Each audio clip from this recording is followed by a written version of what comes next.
आखिर कैसे बनती है देशी शराब और देशी शराब में वो कौन सा केमिकल मिलाया जाता है जिसे पीने वाले को तुरंत नशा चढ़ जाता है, और देशी शराब पीने से कैंसर होता है या नहीं। चलिए जानते हैं कि देशी शराब कैसे बनाई जाती है। और हाँ, अपने बेवड़े दोस्तों को वीडियो शेयर जरूर करें ताकि उसे भी पता चले कि देसी दारू कैसे बनती है। भारत में देसी शराब का चलन बहुत ज्यादा है, जिसका सेवन गांव कस्बों के लोग सबसे अधिक करते हैं। देसी शराब बनाने के लिए महुआ नामक फल का इस्तेमाल किया जाता है, जो दिखने में काफी हद तक अंगूर या बैर की तरह लगता है। महुआ का पेड़ भारत के कई राज्यों में पाया जाता है, जिसमें यूपी, बिहार, राजस्थान, केरल और गुजरात भी शामिल है, जहां पर महुआ के फल का इस्तेमाल करके देसी शराब बनाई जाती है। जब महुआ का फल पककर अपने आप पेड़ से नीचे गिर जाता है, फिर स्थानीय लोग उन्हें इकट्ठा करने का काम शुरू कर देते हैं, और जब सारे फल इकट्ठा हो जाते हैं तो उन सभी फलों को देसी शराब बनाने के प्रोसेस के लिए भट्टी पर लाया जाता है। सबसे पहले महुआ के फल को धोकर साफ कर लिया जाता है और फिर उसे धूप में कम से कम 9 से 10 दिनों तक अच्छी तरह से सुखाया जाता है, जिसके बाद महुआ का रंग हरे से बदलकर भूरा हो जाता है।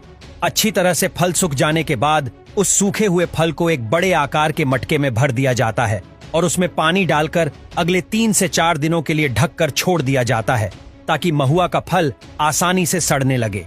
इस दौरान महुआ में कई प्रकार के केमिकल और गैस तैयार होती है, जो उसमें अल्कोहल बनाना शुरू कर देता है। महुआ को अच्छी तरह से सड़ाने के बाद उसे एक बड़े पतीले में खाली किया जाता है और उसमें पानी के साथ गुड़ मिलाकर आग के ऊपर रख दिया जाता है।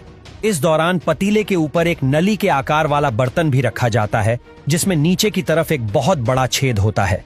उस बर्तन से पतीले के मुंह को ढक दिया जाता है, जबकि उसके ऊपर ठंडे पानी से भरा हुआ एक छोटा पतीला रखा जाता है। इस तरह पतीले को आग के ऊपर रखकर उसके अंदर मौजूद महुआ को अच्छी तरह से पकाया जाता है, जिसकी गर्म भाप नलीनुमा आकार वाले बर्तन से निश्चित मात्रा में बाहर निकलती है। अगर महुआ के फल को खुले बर्तन में पकाया जाएगा तो उसका सारा अल्कोहल और केमिकल भाप बनकर हवा में उड़ जाएंगे, जिसकी वजह से देसी शराब नहीं बन पाएगी। ऐसे में महुआ में मौजूद केमिकल और अल्कोहल को सुरक्षित रखने के लिए उसे आग में पकाने के दौरान इस तरह की ट्रैक का इस्तेमाल किया जाता है। महुआ जैसे जैसे आग की वजह से उबलता है, उसमें मौजूद पानी में अल्कोहल की मात्रा बढ़ने लगती है और वह पानी बूंद बूंद करके नलीनुमा बर्तन से बाहर गिरने लगता है।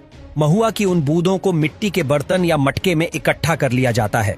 हालांकि इस प्रोसेस को पूरा होने में बहुत लंबा वक्त लगता है।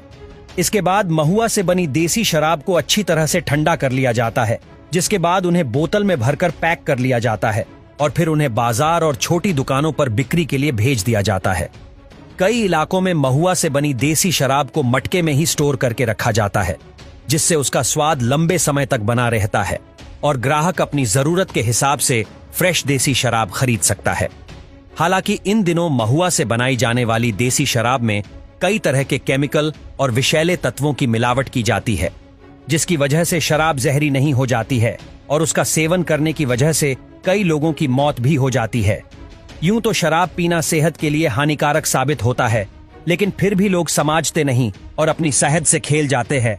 तो इस तरह से भारत के गांव और कस्बों में महुआ के फल से शराब बनाई जाती है।